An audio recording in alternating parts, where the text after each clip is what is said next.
कौन होते हैं ये आदिवासी और क्यों इनका रहन सहन बिल्कुल जंगलियों की तरह होता है? क्यों इन्हें जंगल पसंद होते हैं? आखिर कहाँ से आए ये लोग? तो दोस्तों बने रहिए इस वीडियो में। स्टार्ट करते हैं वीडियो। आदि का मतलब होता है शुरुआत या प्रारंभ। वासी का मतलब होता है रहने वाला या निवास करने वाला। जब हम इन दोनों शब्दों को मिलाते हैं इसका मतलब होता है शुरुआत से रहने वाला या दूसरे शब्दों में मूलवासी। आमतौर पर कहें तो आदिवासी वो लोग होते हैं जो किसी क्षेत्र में सबसे पहले रहने आए थे। वो उस क्षेत्र की कंट्री भाषा और परंपराओं को जानते हैं और उससे जुड़े हुए हैं। आदिवासी कौन है? आदिवासी शब्द एबोरिजिनल का हिंदी अनुवाद है। इसका उपयोग किसी भौगोलिक क्षेत्र के उन निवासियों के लिए किया जाता है जिसका उस भौगोलिक क्षेत्र से पुराना संबंध हो। अर्थात ये कहा जाता है कि आदिवासी ही किसी देश के मूलवासी होते हैं। भारत में रहने वाले आदिवासी को आदिवासी कहा जाता है। ऑस्ट्रेलिया में रहने वाले आदिवासियों को एबोरिजिनल कहा जाता है। अमेरिका में रहने वाले आदिवासियों को नेटिव अमेरिकन कहा जाता है। सन 1943 में एक प्रसिद्ध मानव शास्त्री वेरियर एल्विन ने आदिवासियों के बारे में एक बहुत ही महत्वपूर्ण बात कही थी। उन्होंने कहा था कि आदिवासी भारतवर्ष के वास्तविक स्वदेशी उपज हैं जिनकी उपस्थिति में प्रत्येक व्यक्ति विदेशी है। ये वो प्राचीन लोग हैं जिनको नैतिक अधिकार और दावे हजारों वर्ष पुराने हैं। एल्विन के इन विचारों को हमारे संविधान सभा में भी रखा गया है।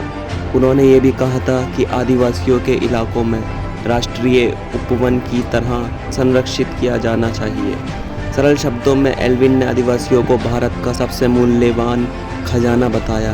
उन्होंने कहा कि आदिवासियों के अधिकारों का सम्मान किया जाना चाहिए और उनके रहने की जगह को सुरक्षित रखना चाहिए।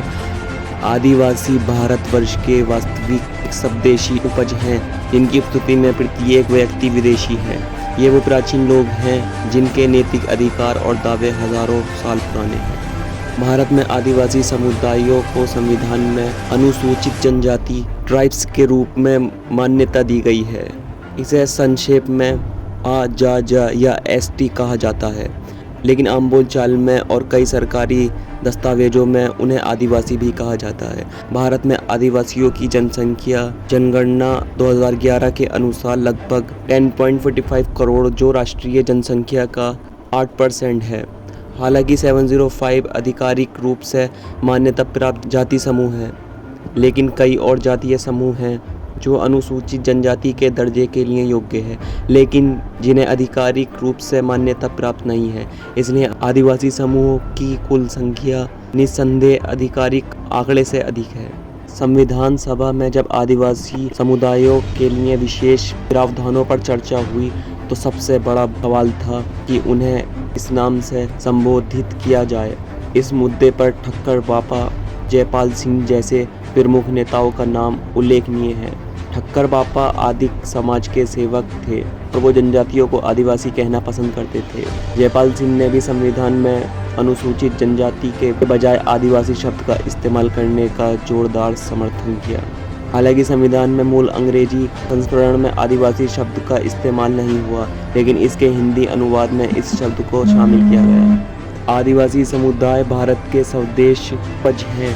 वो पिरहन से इस देश की भूमि पर रह रहे हैं। उन्होंने सदियों तक अपनी स्वतंत्रता, संस्कृति और जीवन शैली को बनाए रखा। वो प्रकृति के साथ गहरा संबंध रखते थे और जंगलों में रहकर खेती और शिकार करते थे। ब्रिटिश शासन के दौरान आदिवासी समुदाय को कई चुनौतियों का सामना करना पड़ा। उनकी भूमि हड़पी गई, उनकी संस्कृति को कुचला गया और उन्हें अनेक तरह के शोषण का सामना करना पड़ा। आदिवासी समुदाय ने भारत के स्वतंत्रता संग्राम में सक्रिय भूमिका निभाई। उन्होंने अंग्रेजों के खिलाफ विद्रोह किया और स्वतंत्रता के लिए संघर्ष किया। आदिवासी समुदाय प्रकृति को पूजते हैं और उसका सम्मान करते हैं। उनके धार्मिक विश्वास प्रकृति के साथ गहराई से जुड़े हुए हैं। वो सामूहिक जीवन में विश्वास करते हैं और एक दूसरे की मदद करते हैं। आदिवासी समुदायों की अपनी विशिष्ट कला है, संस्कृति है। उनके पास अपनी भाषा, संगीत, नृत्य और शिल्प है। आदिवासी समुदाय जैव विविधता के संरक्षण में महत्वपूर्ण भूमिका निभाते हैं। वो जंगलों को बचाने और पर्यावरण को संरक्षित करने में योगदान देते हैं। उनका पारंपरिक ज्ञान आधुनिक विज्ञान के लिए एक अनमोल खजाना है। दोस्तों, आज के दौर में आदिवासी समुदाय कई चुनौतियों का सामना कर रहे हैं। इनमें भूमि हरण, वनों की कटाई, सामाजिक उत्पीड़न और आर्थिक असमानता प्रमुख है। आधुनिक विकास के नाम पर आदिवासियों की ज़मीनें हड़पी जा रही हैं और उनकी जीवन शैली और संस्कृति खतरे में है। भारतीय आदिवासी समुदाय किसी भी लिखित धर्म ग्रंथ के अनुसार किसी धर्म का पालन नहीं करते हैं। ये लोग पहाड़ों, पेड़ों, नदियों, सूर्य, चंद्रमा आदि और अपने पूर्वजों की पूजा करते हैं और मानते हैं।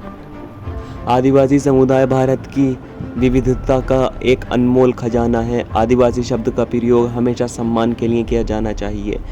वो हमारे देश की संस्कृति और विरासत का एक महत्वपूर्ण हिस्सा है। उन्हें समझना और उनका सम्मान करना हम सबकी जिम्मेदारी है। हमें उनके अधिकारों के लिए संघर्ष करना चाहिए और उनके विकास में योगदान देना चाहिए। 9 अगस्त को आदिवासी दिवस भी मनाया जाता है।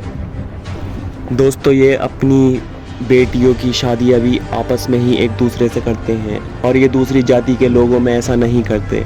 और दोस्तों, आपको ये शहरों में भी बहुत कमी से देखने मिलेंगे, क्योंकि दोस्तों जंगल ही इनकी ज़िंदगी है और ये लोग जंगल में ही रहते हैं। आज भी दोस्तों भारत में ऐसी जगहें हैं जहां आदिवासी देखने मिल जाएंगे, ऐसे जंगल हैं, ऐसे वन हैं। दोस्तों, आज की वीडियो में सिर्फ इतना ही था। मिलते हैं इन द नेक्स्ट वीडियो।